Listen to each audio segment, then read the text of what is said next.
कहते हैं, राजनीति में कुर्सी तक पहुंचने के दो ही रास्ते होते हैं, एक जनता का भरोसा और दूसरा सत्ता का सहारा। लेकिन अगर किसी पार्टी में पद पाने के लिए तीसरा रास्ता खोज लिया जाए और वो पैसों से होकर गुजरने लगे तो क्या होगा।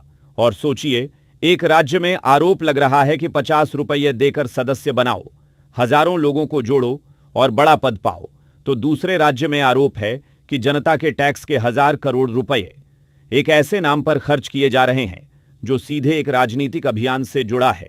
तो सवाल उठना लाजिमी है, क्या कांग्रेस संगठन मजबूत कर रही है या फिर खुद अपने लिए नए विवाद तैयार कर रही है, साथ ही बिहार में पैसे लेकर पोस्ट बेच रही है? इन तमाम सवालों के पीछे वजह क्या है, पूरी कहानी समझेंगे इस रिपोर्ट में। इस कहानी की शुरुआत हुई बिहार से। एक कहावत बड़ी पुरानी है कि घर की दीवार जब दरकने लगे तो आवाज सबसे पहले अपने ही सुनते हैं। ऐसा ही कुछ इन दिनों बिहार कांग्रेस में देखने को मिल रहा है। बिहार प्रदेश कांग्रेस कमेटी ने कुछ महीने पहले सृजन साथी जनसंपर्क कार्यक्रम शुरू किया। पार्टी का दावा था, अब नेताओं की पहचान सिर्फ बड़े नेताओं की सिफारिश से नहीं होगी बल्कि उनके जनाधार से होगी। सुनने में यह फैसला बेहद शानदार लगता है, लेकिन जैसे ही इसकी शर्तें सामने आईं वैसे ही पार्टी के अंदर विरोध शुरू हो गया। योजना के अनुसार अगर किसी नेता को संगठन में बड़ा पद चाहिए तो उसे पहले ज्यादा से ज्यादा लोगों को सृजन साथी बनाना होगा। हर व्यक्ति का डिजिटल रजिस्ट्रेशन होगा और हर रजिस्ट्रेशन के साथ 50 रुपये जमा होंगे। इसके बाद जिसके पास जितने ज्यादा सदस्य तो उसे उतना बड़ा पद मिलने की सिफारिश होगी। 3000 सदस्य, प्रदेश उपाध्यक्ष 2000 सदस्य, महासचिव 1000 सदस्य, सचिव और 200 सदस्य, जिला स्तर का पद। यहीं से पूरा विवाद शुरू हो गया। अब विपक्ष नहीं बल्कि कांग्रेस के अपने नेता ही सवाल पूछ रहे हैं।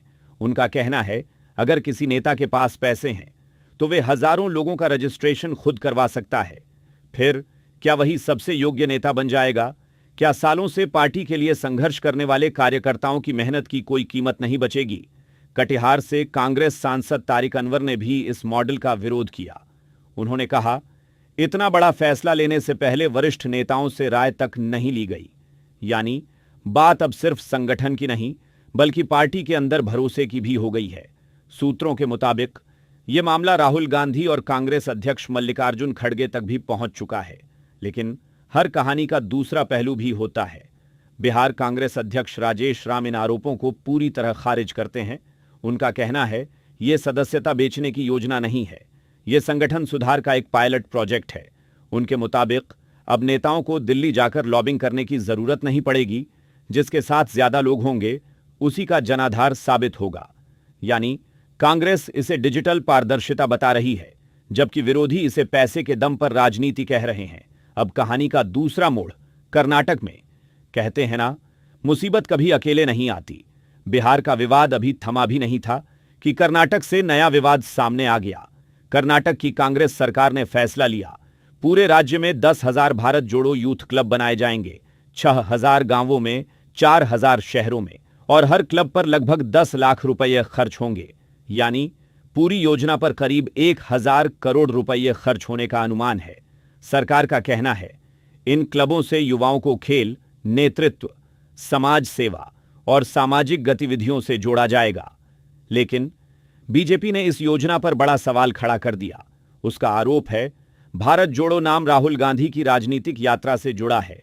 ऐसे में क्या जनता के टैक्स का पैसा कांग्रेस के राजनीतिक ब्रांड को मजबूत करने में इस्तेमाल हो रहा है? यही सवाल अब पूरे देश में चर्चा का विषय बन गया है।